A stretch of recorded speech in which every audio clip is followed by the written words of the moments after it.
The courtroom fell silent. Judge Margaret Holloway adjusted her glasses and looked down at the small figure standing between two bailiffs. 7 years old, brown hair falling over frightened eyes, hands trembling at his sides. "Ethan Cole," she began, her voice steady but strained. "You have been found guilty of the murder of your mother, Rebecca Cole. This court sentences you to life imprisonment without the possibility of parole." The gasp that rippled through the gallery was audible even on the evening news broadcasts that night.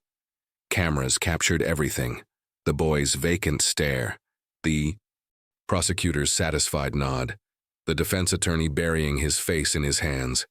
Outside, protesters held signs. Some demanded justice for Rebecca. Others called it a mockery of the system. The nation was divided, angry, confused. But everyone agreed on one thing: a child had killed his mother. My name is Daniel Rice. I'm a documentary filmmaker.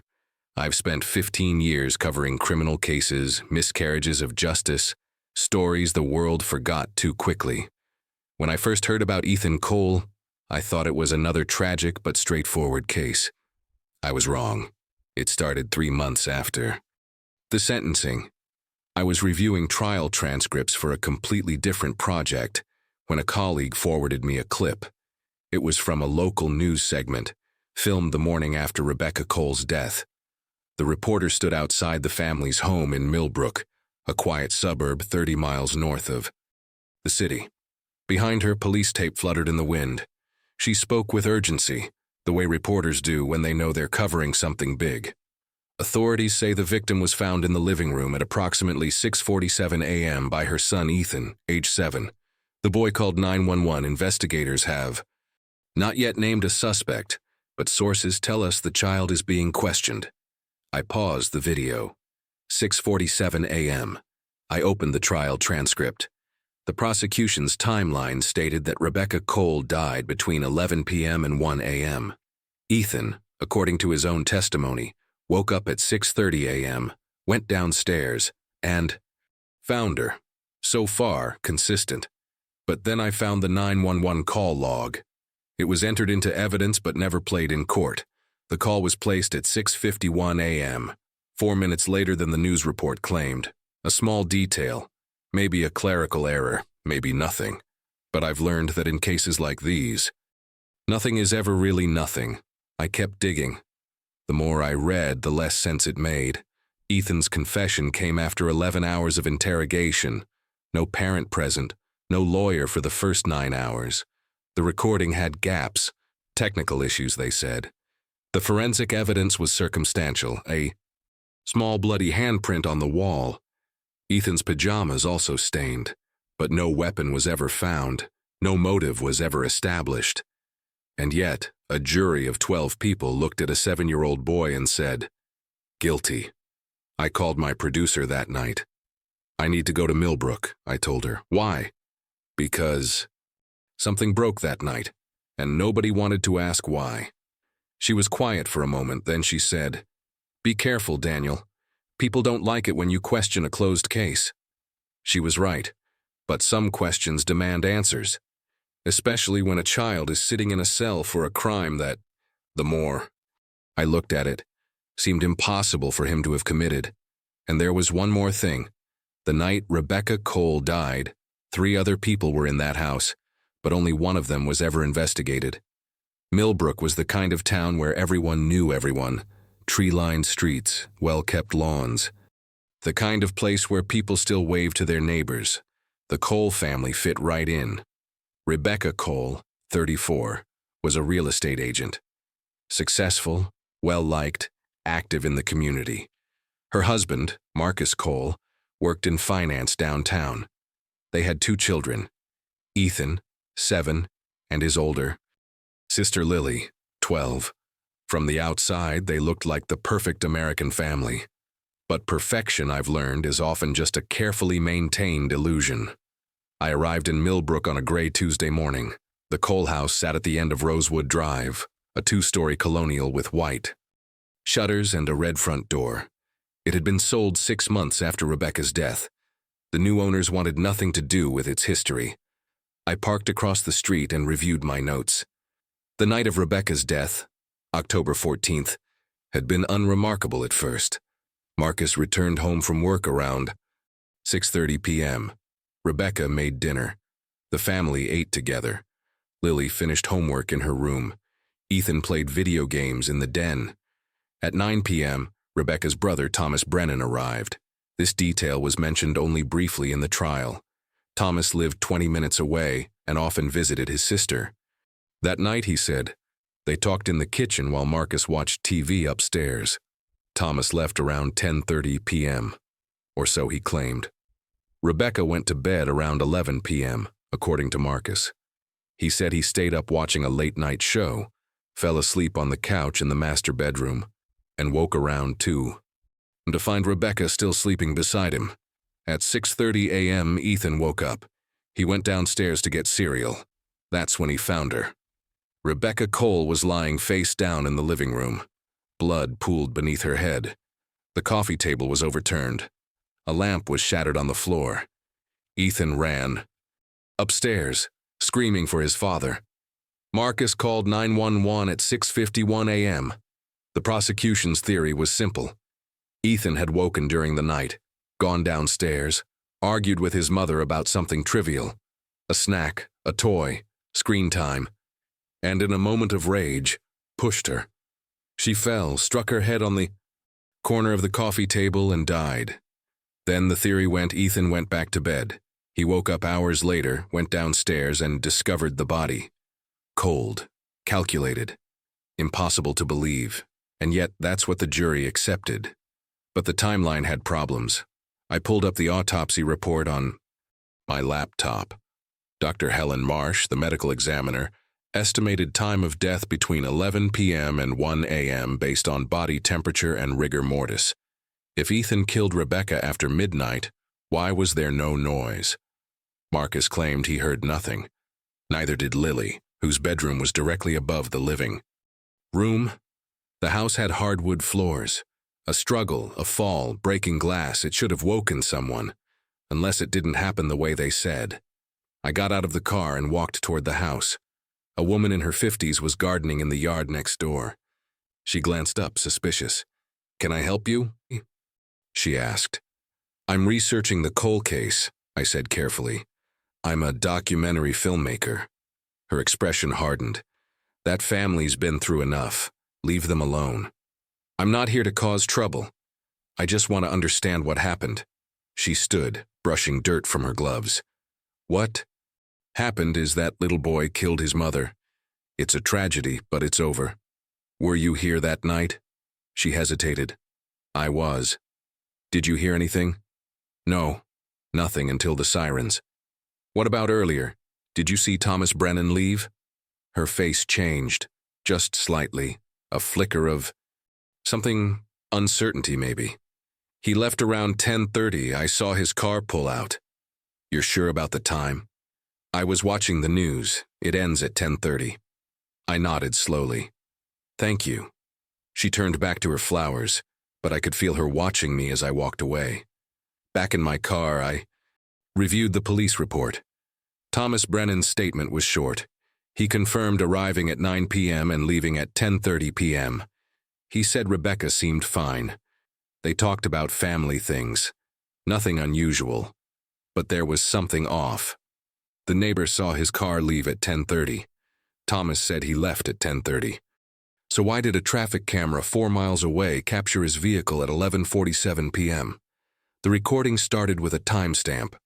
October 15th, 2:14 p.m. Ethan Cole sat in a small gray room at the Millbrook Police Department. His legs dangled from the chair, too short to reach the floor. His eyes were red and swollen. Across from him sat Detective Raymond Moss, a 20-year veteran with a reputation for closing cases quickly. "Ethan, I need you to tell me what happened last night," Moss said, his voice gentle but firm. The boy's lip trembled. "I already told you." "I know, buddy, but I need to hear it." "Again. Can you do that for me?" Ethan nodded barely. "I woke up, I went downstairs. I saw Mommy on the floor." "What time did you wake up?" "I don't know. It was still dark. Moss leaned forward. Was it the first time you woke up that night? Ethan hesitated. I don't remember. It's okay. Think hard. Did you wake up earlier? Maybe you heard something? I don't know. Ethan, your mom is gone. She's not coming back. If you know something, you need to tell me. You want to help her, don't you? The boy began to cry. I paused the video. This was the beginning, 2 hours into an 11-hour interrogation. No parent, no attorney, just a frightened child and a detective determined to get answers. I fast-forwarded. At hour 4, Ethan's story started to change. Did you go downstairs during the night? Moss asked. Maybe. I don't remember. You don't remember, or you did? I think I did. What did you see? Mommy was sleeping on the couch. Was she okay? Ethan's face crumpled. I don't know. Did you talk to her? No. Did you touch her? I don't know. Maybe. Ethan, this is important. Did you push your mother? The boy's breathing quickened. No, I didn't. It's okay, accidents happen. Maybe you were upset, maybe she said something that made you angry. Kids get angry sometimes, it's normal. I didn't push her. Then how did she fall? I don't know. Moss sighed, rubbing his temples. The recording skipped forward. Technical. Difficulties, the file note said. 11 minutes missing. When it resumed, Ethan was calmer, too calm. Tell me again what happened, Moss said. Ethan's voice was flat, almost robotic. I woke up. I went downstairs. Mommy was on the couch. She said I couldn't have a snack. I got mad. I pushed her. I pushed. She fell. I went back to bed. The confession. Simple, clean. Exactly what the prosecution needed, but something about it felt wrong. I rewound and listened again. The words didn't sound like a 7-year-old. They sounded rehearsed. I pulled up the trial transcript. The defense had challenged the confession, arguing it was coerced. But the judge ruled it admissible. The jury heard it, and it sealed Ethan's fate. I contacted a forensic psychologist named Dr. Laura Finch, someone I'd worked with on previous cases. I need you to look at something, I told her. 2 days later, we met at a coffee shop downtown. She arrived with a thick folder of notes. I watched the entire interrogation, she said, sitting across from me. Every hour. And? It's textbook coercion. Leading questions, pressure tactics, implied promises. They wore him down until he gave them what they wanted. Can a child that young even understand what he's confessing to? Not reliably. Especially after 11 hours of isolation and questioning. Children are highly suggestible. They want to please authority figures. If a detective keeps asking, "Did you push her?" Eventually the child starts to believe maybe they did. Even if they didn't? Especially if they didn't. The memory becomes contaminated. They can't distinguish between what happened and what they were told happened. I leaned back, processing. So the confession is worthless. Legally, it was admitted. But scientifically, yes, it's worthless. She slid a piece of paper across the table. There's something else. I analyzed the language patterns in his final confession, the sentence structure, the vocabulary. It's not his. It's the detective's. I looked at the comparison. She was right. Ethan's early statements were fragmented, childlike. But the final confession used phrases he'd never said before, phrases Detective Moss had used repeatedly throughout the interrogation. He's repeating what he was told to say, I said quietly. Exactly. I stared at the paper, anger rising in my chest. This wasn't justice. This was a child being fed a script.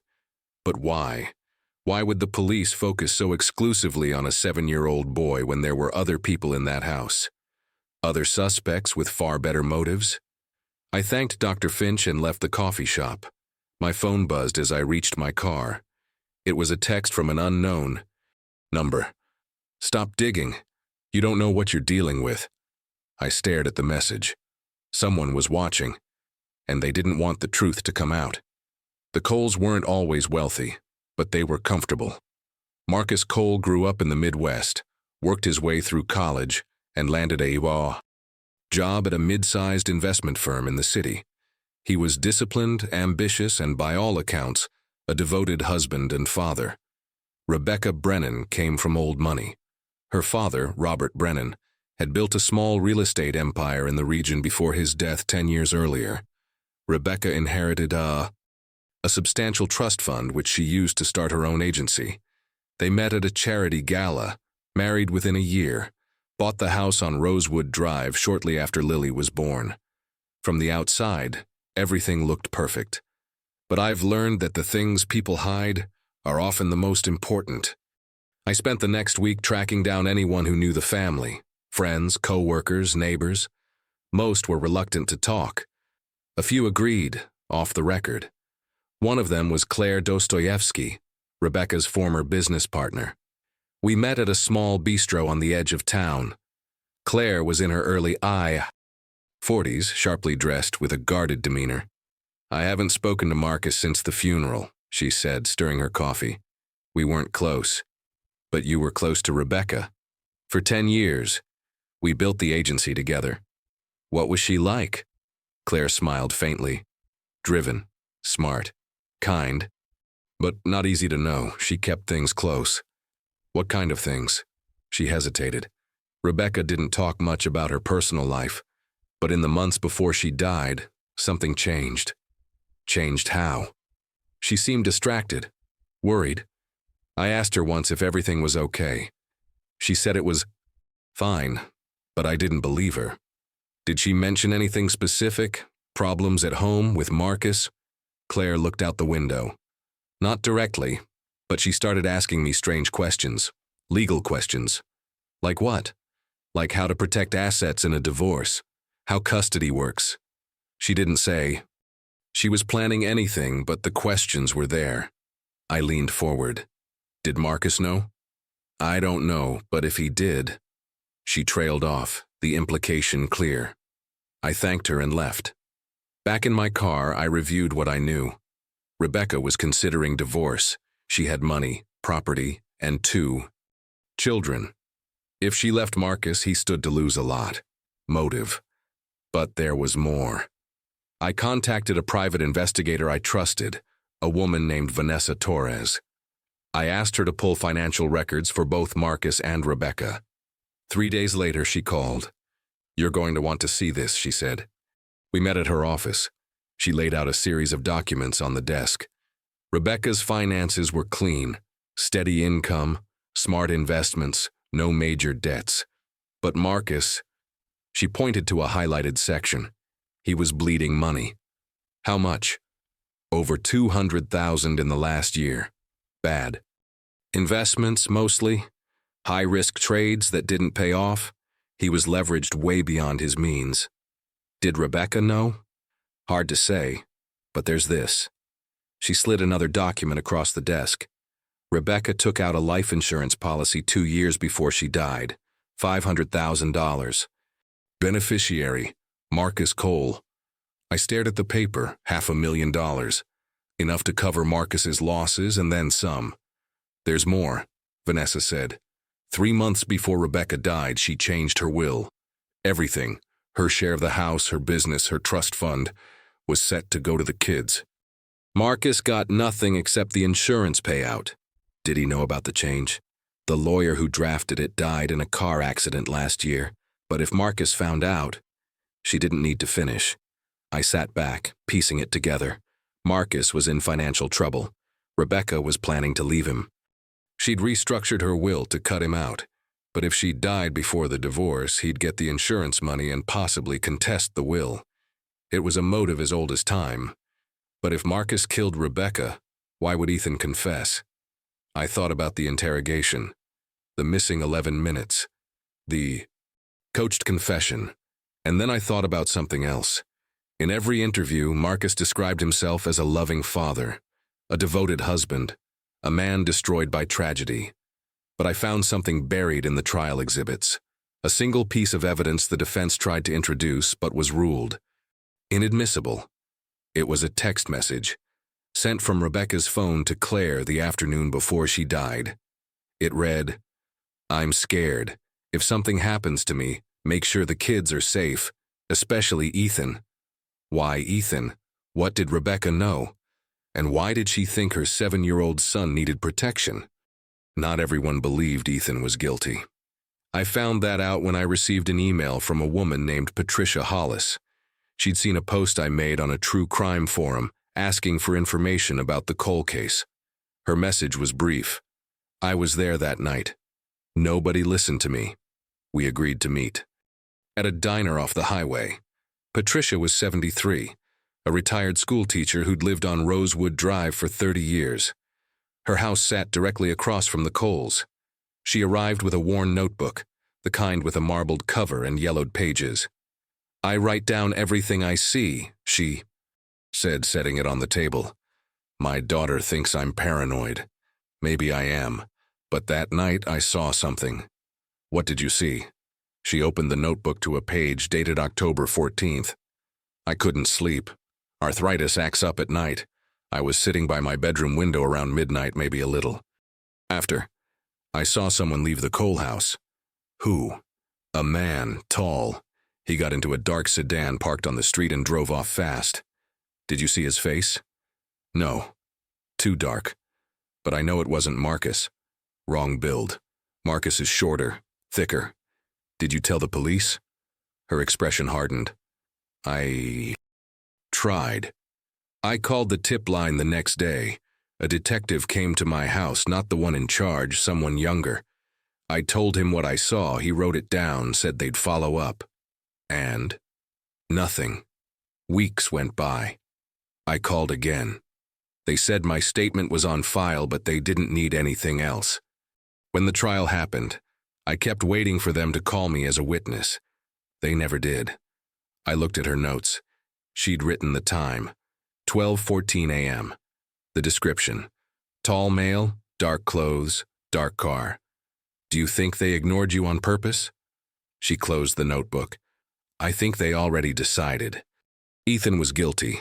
Anything that didn't fit that story got thrown out. I asked if she remembered anything else. She thought for a moment. There was one more thing. A couple weeks before Rebecca died, I saw her arguing with someone in her driveway.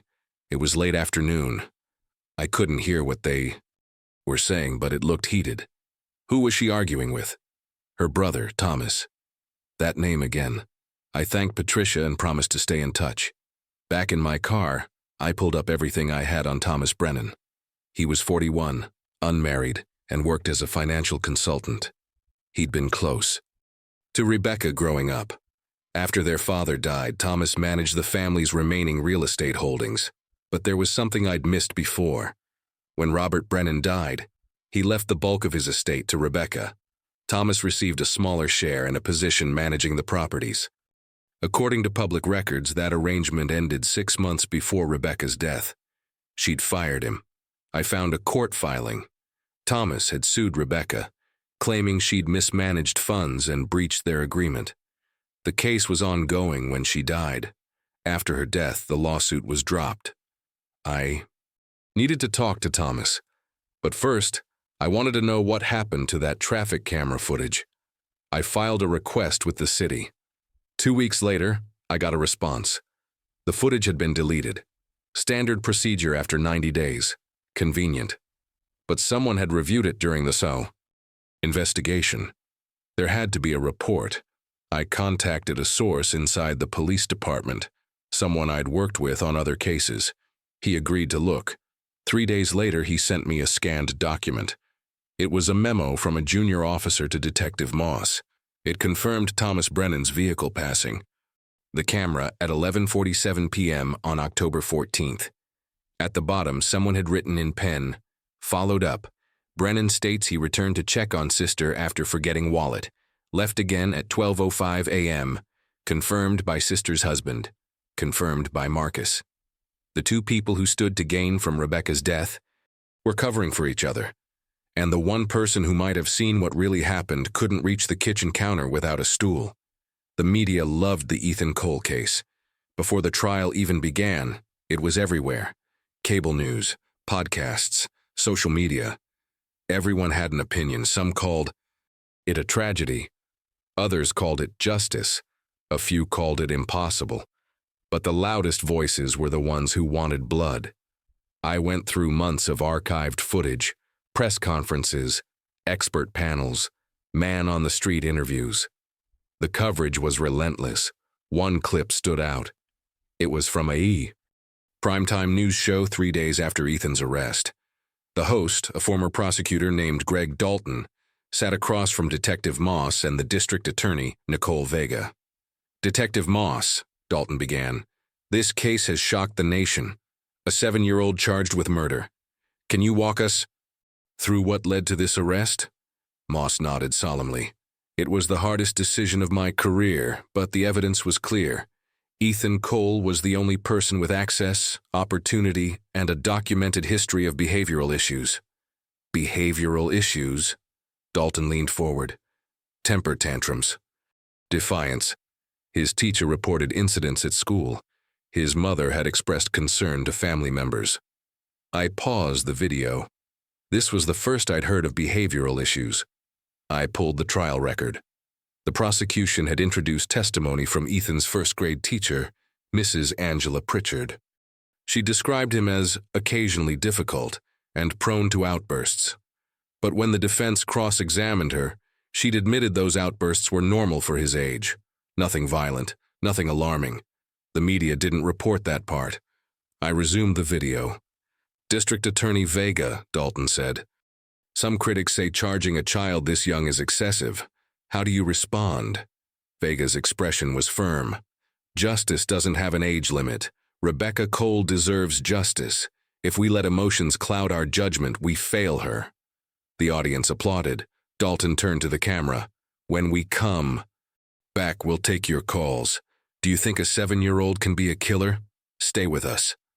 It was a circus, and the jury pool was watching. I tracked down one of the jurors, a retired engineer named Harold Sims. He'd agreed to speak only if I kept his identity confidential. "The trial was hard," he admitted over the phone. "None of us wanted to convict a kid, but the evidence—" "What convinced you?" "The confession. Hearing him say he pushed her, it was gut-wrenching, and the prosecutor laid it out so clearly. Who else could it have been?" "Did the defense present alternative theories?"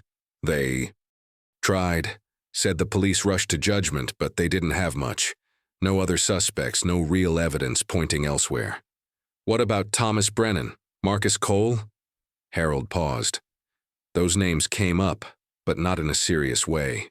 The defense hinted at financial motives, but there was nothing concrete. It felt like grasping at straws. Because the police never investigated them, I thought. I thanked Harold and hung up. The more I dug, the clearer it became. The media had convicted Ethan before the jury ever sat down, and the police had fed them the narrative they wanted. I found another clip, this one from a local station the morning after the verdict. A reporter stood outside the courthouse. Behind her, protesters chanted. Some held signs. "Justice for Rebecca." Others, "Free Ethan." "The nation remains divided," the reporter said. "But one thing is certain. This case will be studied for years to come." She was right, but not for the reasons she thought. I decided to reach out to Nicole Vega, the district attorney. She'd since moved to a position in the state attorney general's office. Her assistant was polite but firm. "Ms. Vega doesn't comment on closed cases." I sent a formal request anyway, outlining my findings. The traffic camera, the financial motive, Patricia Hollis's testimony. 2 days later, I received a response, not from Vega, but from her attorney. "Ms. Vega stands by the integrity of the investigation and prosecution. Any further inquiries should be directed to the Millbrook Police Department. Please cease contact." They were circling the wagons, but I wasn't backing down, because I'd found something else, something that changed everything. A phone call, made from the Cole house at 12:22 a.m. on the night Rebecca died. It lasted 37 seconds, and it was made to Thomas Brennan. The phone records were buried in the discovery files, hundreds of pages deep. Most people never would have noticed, but I was looking for connections, and there it was. A call from the Cole landline to Thomas Brennan's cell at 12:22 a.m. 37 seconds, right in the middle of the window when Rebecca died. I cross-referenced it with the timeline. Thomas claimed he left the house at 10:30 p.m. The traffic camera caught him at 11:47 p.m. He said he returned briefly to get his wallet, then left again around 12:05 a.m. But someone called him from the house 17 minutes later. Who made that call? And why? I needed to understand Thomas Brennan better, his relationship with Rebecca, his finances, his motive. I started with the lawsuit. The filing was public record. Thomas had sued Rebecca for breach of contract, claiming she owed him $200,000 in deferred compensation from managing the family properties. Rebecca's counterfiling told a different story. She accused Thomas of mismanaging funds, making unauthorized transactions, and siphoning money from property sales. She'd fired him and demanded a full audit. The lawsuit was filed 4 months before her death. It was set to go to trial in December, but Rebecca died in October. After her death, the estate was frozen pending Ethan's trial. Marcus, as surviving spouse, gained control once probate cleared. The lawsuit against Thomas was quietly dropped. I contacted the attorney who'd represented Rebecca in the suit. His name was Jonathan Werther, a partner at a firm downtown. He agreed to meet, though he was cautious. "I can't discuss privileged details," he said when I arrived at his office, "but I can speak generally about the case." "Did Rebecca believe her brother stole from her?" Werther leaned back in his chair. "She had strong suspicions. We were gathering evidence. Bank records, transaction histories. It was taking time." "How much did she think he took?" "Hard to say. Could have been 50,000, could have been more." "Was she angry?" "Furious, but also hurt. They'd been close. She didn't want to believe it." "Did Thomas know she was building a case against him?" "Oh, he knew. We'd issued subpoenas. He was facing serious exposure. If we proved fraud, he could have faced criminal charges." "What would have happened if the case went to trial?" Werther smiled grimly. "Thomas would have lost everything, his reputation, his livelihood, possibly his freedom." "Motive?" I asked if Thomas had ever threatened Rebecca. "Not that I'm aware of. But she was careful around him in those last weeks.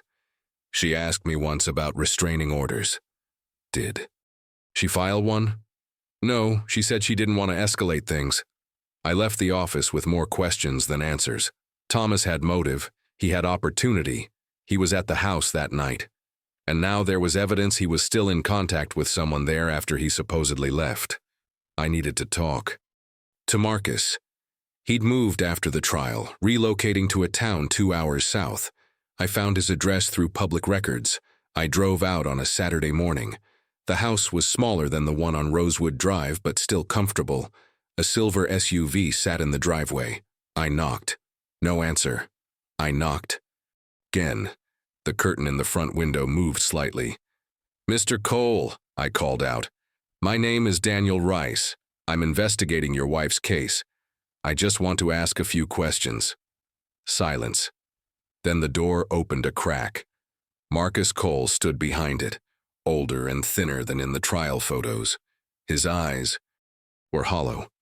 "I have nothing to say to you.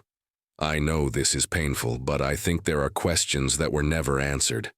The questions were answered. My son was convicted. "What about the phone call?" He froze. "What phone call?" "The one made from your house to Thomas Brennan at 12:22 a.m. "Who made that call, Mr. Cole?" His face hardened. "Get off my property." "Thomas was there that night, longer than he admitted. You confirmed his alibi. Why?" "Leave. Now." "What are you protecting him from?"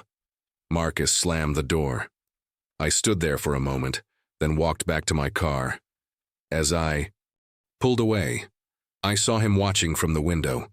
He was afraid, not of me, of something else. Dr. Evelyn Marsh was the psychologist who evaluated Ethan Cole. Her testimony had been pivotal. She'd told the jury that Ethan exhibited signs of guilt, repressed trauma, and a capacity for violence. Uncommon but not impossible in children his age. The defense had challenged her conclusions, but the jury believed her. She was credible, experienced, respected. But I wanted to know more about how she'd reached her assessment. Dr. Marsh still practiced in the city. Her office was in a medical building near the university. I called and requested an interview, identifying myself as a documentary filmmaker. Her assistant was hesitant, but agreed to pass along the message. 2 days later, Dr. Marsh called me back. "I don't typically discuss past cases," she said, "but I've seen your work. If this is about finding the truth, I'll meet with you." We met at a cafe near her office. She was in her mid-50s, composed and professional. "I want to be clear," she began. "I stand by my evaluation, but I also believe in transparency." "Fair enough. Can you walk me through how you assessed Ethan?" She nodded. "I conducted 3 sessions with him over 2 weeks. Each session lasted about 90 minutes. I used standard psychological assessment tools, play therapy, and direct questioning." "What were your findings?" "Ethan displayed significant emotional distress, which was expected. Given the circumstances, he was also evasive at times, which could indicate either trauma or guilt." "Could it indicate coaching?" She paused. "It's possible. Children can be coached. But in my professional opinion, his responses were consistent with genuine psychological conflict." "Did you review the police interrogation tapes?" "I did, briefly." "Did anything concern you about how the confession was obtained?" Her expression shifted slightly. "The length of the interrogation was longer than ideal, but I was told it was necessary given the severity of the case." "Told by whom?" "The district attorney's office. They hired me." I leaned forward. "Dr. Marsh, were you under any pressure to reach a particular conclusion?" She met my eyes. "Not explicitly, but I was aware of the expectations." "Meaning?" She hesitated, choosing her words carefully. "Meaning I knew what they wanted to hear, and I convinced myself that what I found supported it." The honesty surprised me. "Do you regret your testimony?" "I regret not pushing back harder. I should have insisted on more time with Ethan. I should have questioned the interrogation methods more thoroughly, but I didn't." "Why not?" "Because I wanted to believe I was helping. I wanted to believe the system worked." She looked down at her coffee. "I was wrong. I asked if she'd be willing to provide a revised assessment. She said she'd think about it. Before I left, I asked one more question. Did anyone else pressure you? Anyone outside the DA's office?" She frowned. "There was something. About a week before the trial, I received a call. A man wouldn't give his name. He said I was doing the right thing, that Rebecca deserved justice, and that I shouldn't let defense lawyers confuse the issue." "Did you recognize the voice?" "No, but it unsettled me. I reported it to the DA's office. They said it was probably just a concerned citizen." I thanked her and left. Back in my car, I pulled up the trial records again. Dr. Marsh had been hired by the prosecution, but her fee was paid by a third party, a victim's advocacy fund. I traced the fund. It was a small nonprofit founded 2 years earlier. The board of directors included 3 names. One of them was Thomas Brennan. He'd helped pay for the psychologist who convicted his nephew. I sat there staring at the document. This wasn't just about money. This wasn't just about covering up a crime.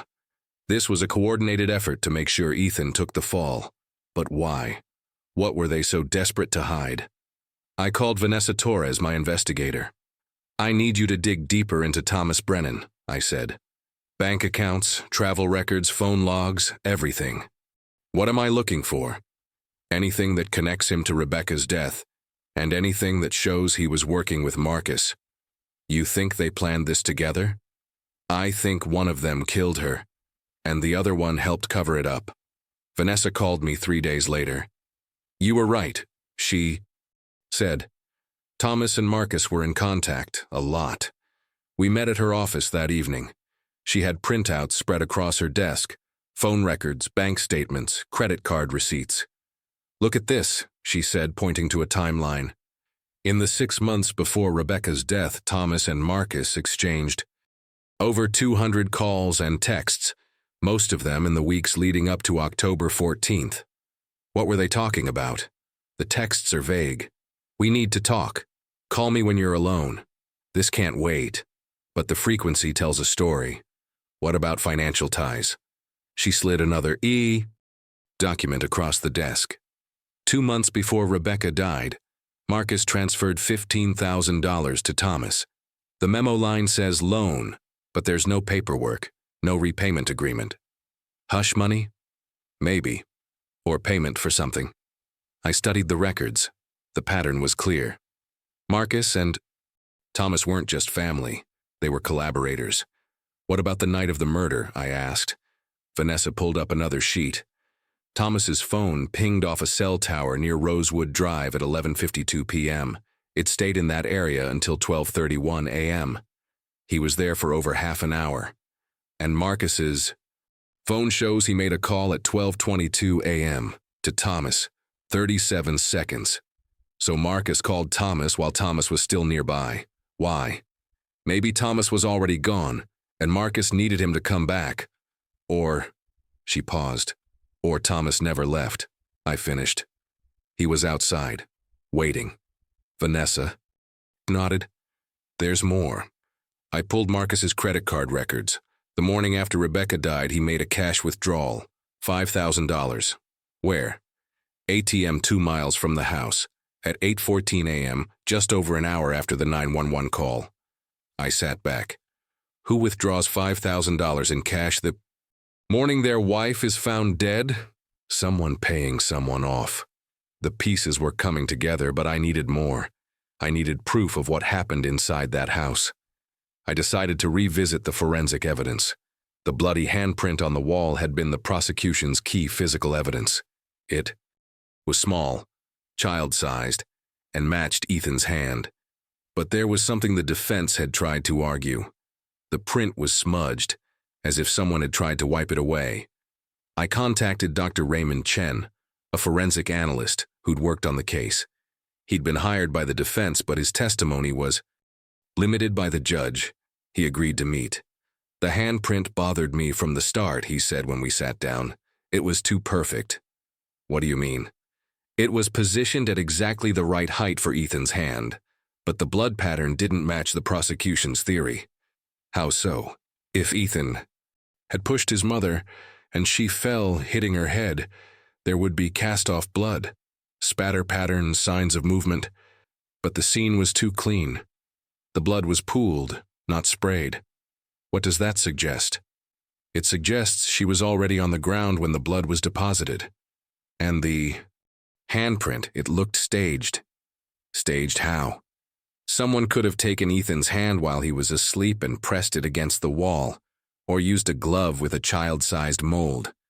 The smudging suggests someone tried to make it look natural but overdid it. I felt a chill run through me. Did you tell the jury this? I tried. The judge ruled most of it speculative. The jury heard a watered-down version. Why would someone stage a child's handprint? To make sure the child was blamed.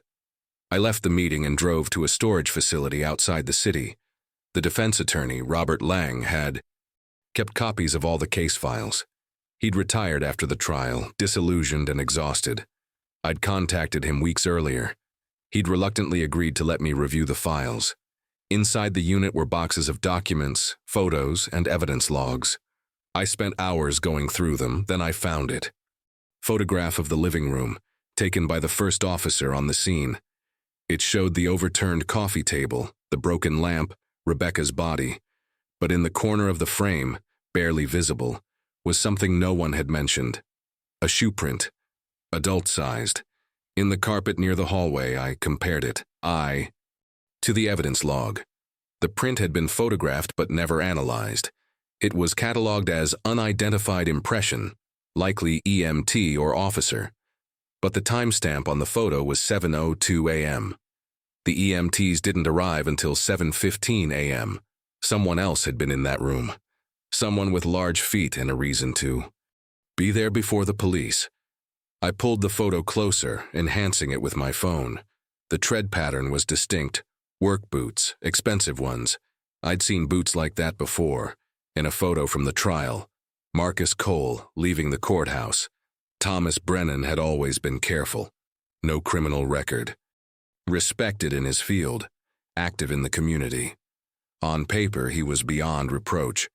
But I'd learned that the cleanest surfaces often hide the deepest stains.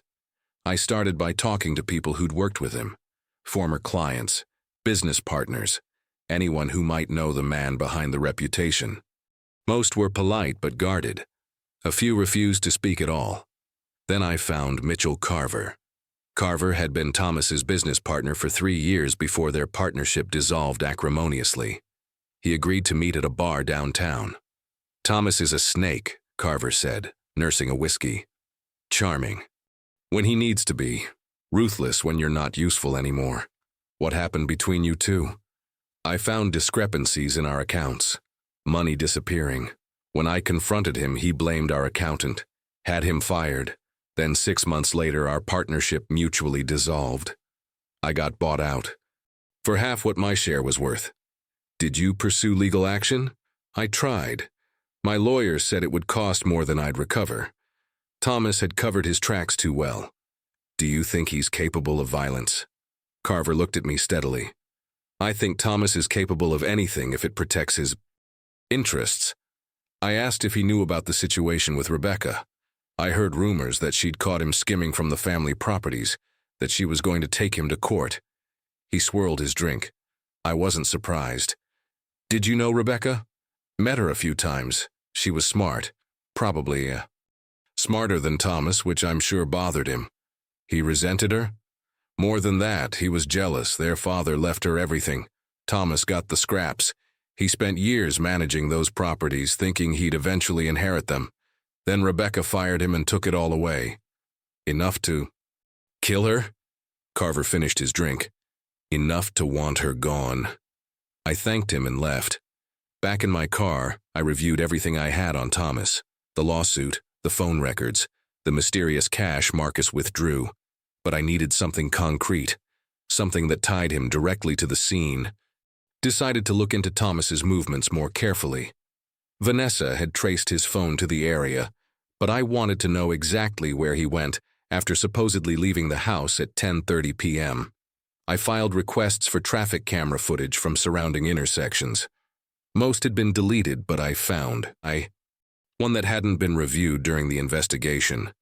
The footage showed Thomas's car passing through an intersection 3 blocks from Rosewood Drive at 11:51 p.m., heading toward the house, not away from it. 4 minutes later, the same camera caught him going the opposite direction. He'd circled.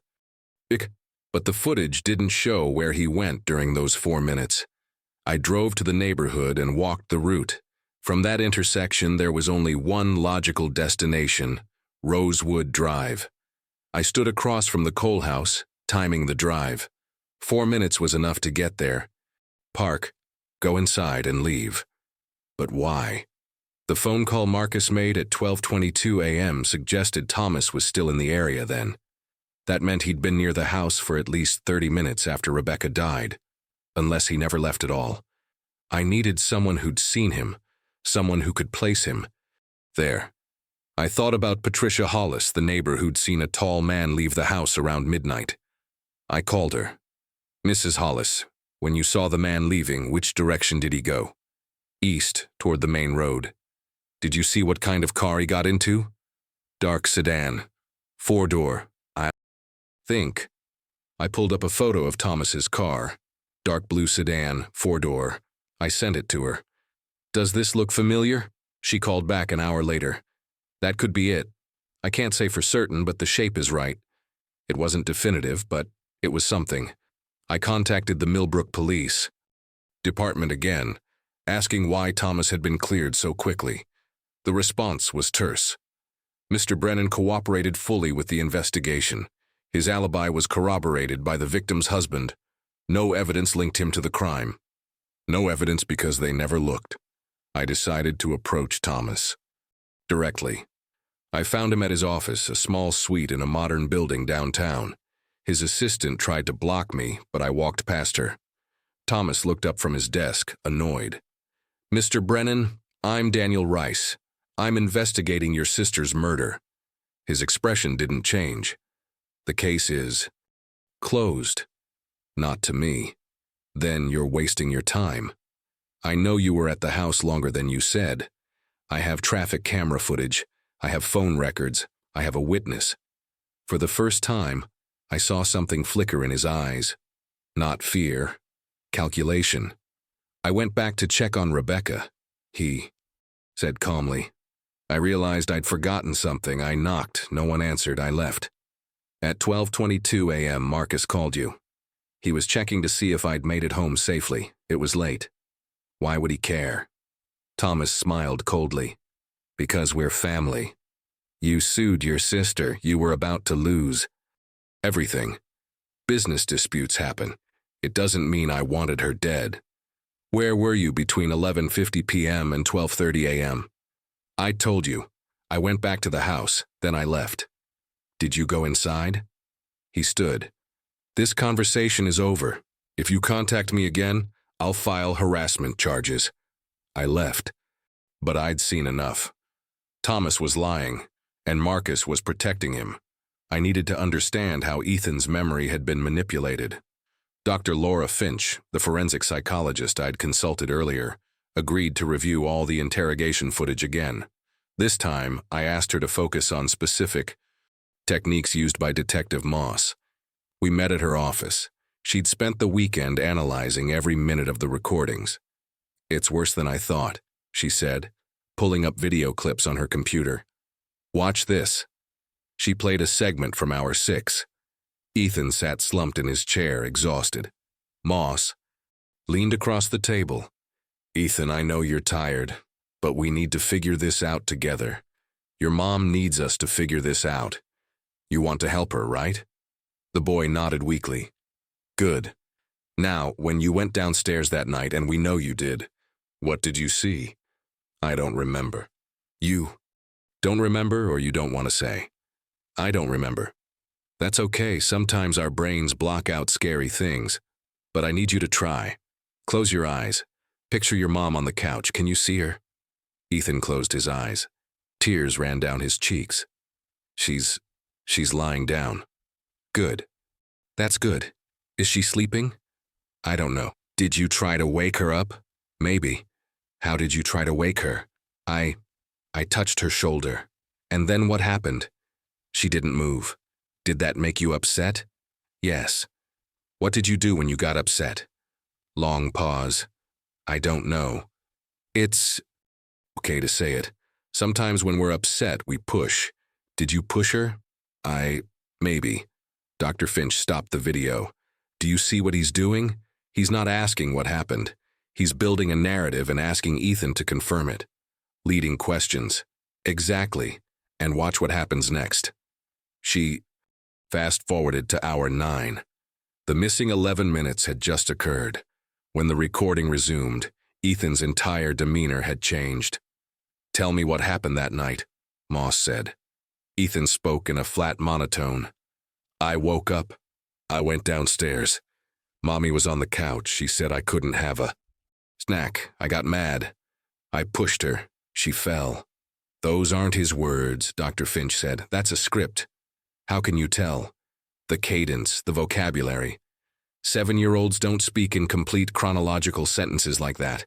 They jump around. They backtrack. This is rehearsed.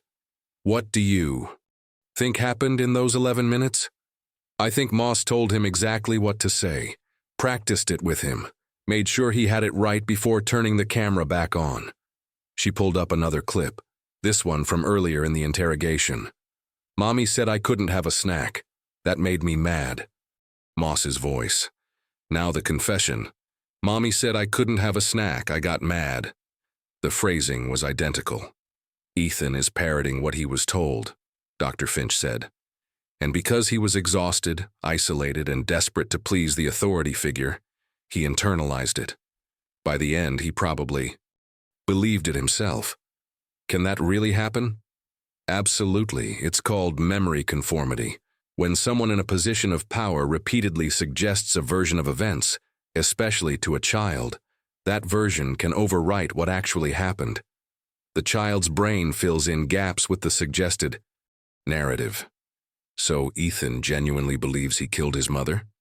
It's possible. His brain has been told that story so many times it's become his memory. Separating the truth from the implanted narrative would require extensive therapy. I sat back, processing.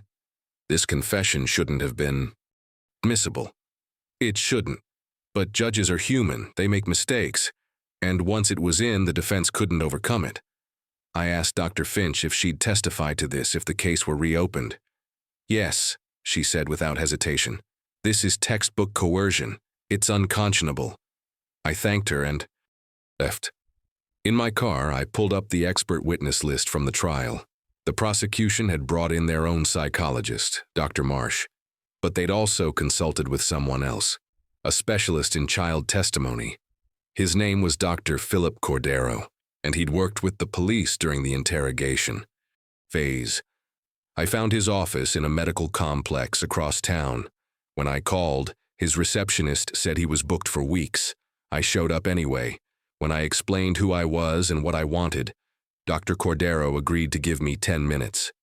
I remember the Cole case, he said, sitting across from me in his sterile office. Terrible situation. You consulted with Detective Moss during the interrogation. I provided guidance on best practices for interviewing child witnesses. Did you review the footage? Some of it. Did you see anything that concerned you? He hesitated.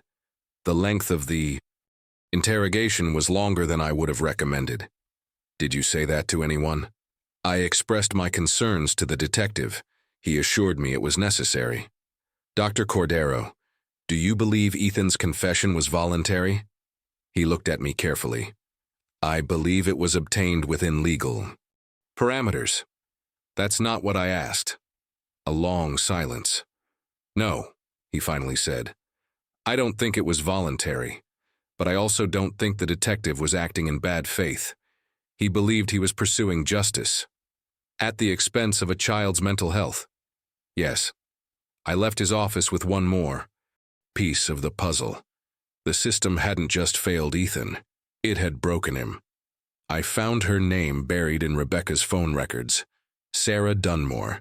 She'd worked as the Cole family's housekeeper for 3 years, stopping just 2 months before Rebecca's death.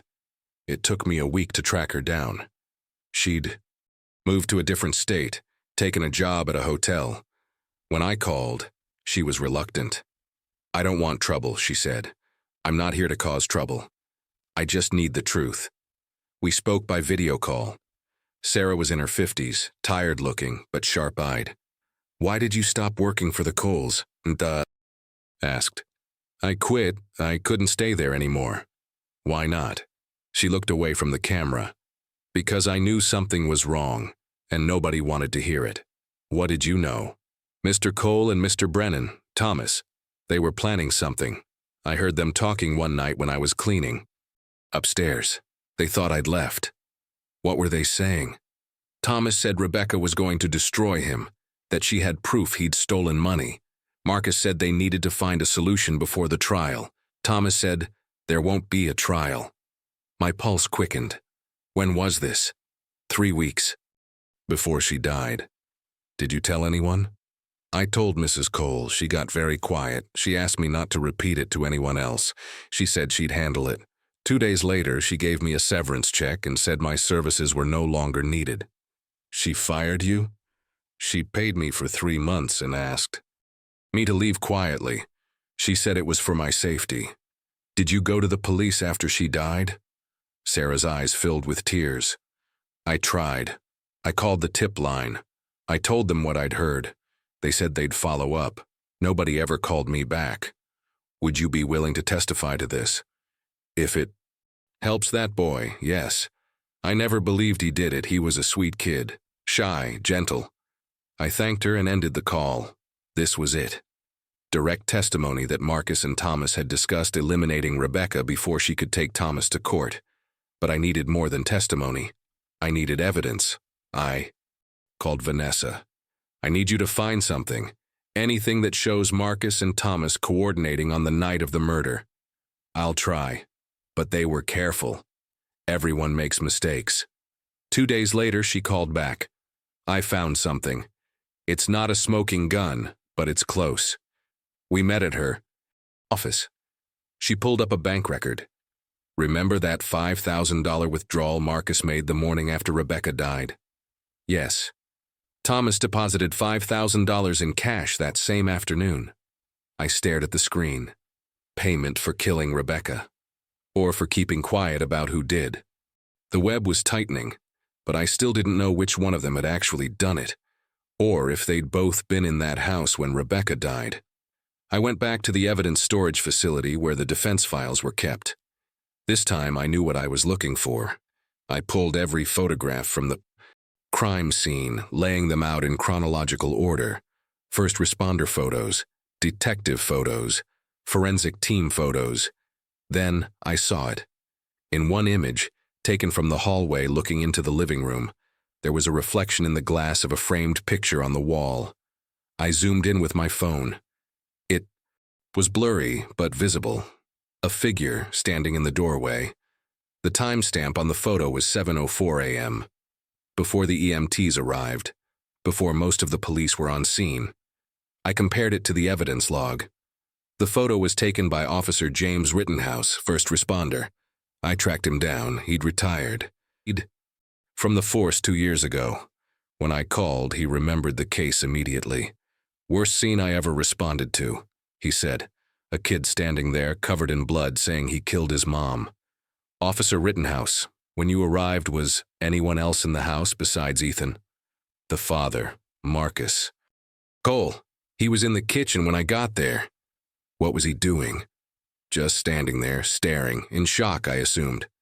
Did you notice anything unusual about him? Pause.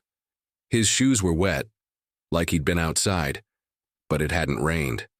What did you think that meant? I didn't think much of it. At the time, figured maybe he'd gone out to get the newspaper or something. But later, when I found out the kid confessed, I wondered. Wondered what?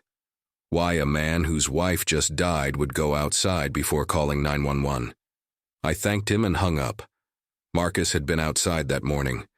The shoe print in the carpet proved someone had walked through the living room before police arrived. But there was still one document I hadn't found. The letter Rebecca wrote to Claire, her business partner. The one that said, "If something happens to me, make sure the kids are safe. Especially Ethan." I called Claire. She'd kept it. I should have given it to the police, she said when we met. But after Ethan was convicted, I didn't know what to do with it. She handed me the letter. It was dated October 10th, 4 days before Rebecca died. I read it carefully. Claire, I'm scared. Thomas has been threatening me. Not directly, but I know what he means. Marcus won't stand up to him. They've gotten too close. I've made arrangements to protect the kids financially, but I'm worried about Ethan especially. He's so young. If something happens to me, make sure he's safe. Don't let them use him. Don't let them use him. Rebecca knew. She knew they'd try to frame Ethan if she died. And that's exactly what they did. I had enough to reopen the case. Sarah Dunmore's testimony about the conversation between Marcus and Thomas. The financial records showing Marcus paid Thomas $5,000. Rebecca's letter warning that Ethan would be used. The shoe print. The timeline inconsistencies. I compiled everything into a formal presentation and contacted the State Attorney General's office. They agreed to review it. 2 weeks later, I received a call. They were opening an investigation. The high day. News broke 3 days after that. Local stations picked it up first, then national media. New evidence in child murder case could prove innocence. The public reaction was swift. Protests outside the courthouse, demands for justice. The hashtag #LikeFreeEthan trended for days. Marcus Cole issued a statement through his attorney. I stand by my original testimony. My son confessed. This is a painful attempt to rewrite history. Thomas Brennan refused to comment, but the pressure was working. I received a call from an unknown number. When I answered, the voice was shaking. Mr. Rice, this is Lily Cole. Ethan's sister. She was 19 now. "I need to talk to you," she said. "I know what happened that night." We met at a coffee shop outside the city. Lily was thin, pale, with dark circles under her eyes. "I've kept this secret for 7 years," she began. "I was 12. I was scared. My father told me if I said anything, we'd lose everything." "What did you see, Lily?" She took a shaky breath. "I heard shouting that night. It woke me up. I went to the top of the stairs and looked down. My mom and Uncle Thomas were arguing in the living room. She was telling him to leave. He was saying she was destroying the family." "What happened next?" "My dad came downstairs. He tried to calm them down. But Uncle Thomas, he grabbed my mom's arm. She pulled away. And then she started crying." "It's okay," I said gently. "Take your time." She fell. She hit her head on the corner of the coffee table. There was blood, so much blood. What did Marcus and Thomas do? They panicked. Uncle Thomas wanted to call 911, but my dad said no. He said they'd both be blamed, that the lawsuit would make Thomas look guilty. They argued for a long time. Then what? My dad told me to go back to bed. He said everything would be okay. I was scared, so I did what he said. "Did you see them stage the scene?" She nodded. "I heard them moving things, talking about what to say. And later, after the police came, my dad told me that if anyone asked, I slept through everything. He said if I told the truth, I'd lose him too. So you stayed silent." "I stayed silent while my little brother went to prison for something he didn't do." She wiped her tears. "I can't do it anymore. I'll testify. I'll tell them everything."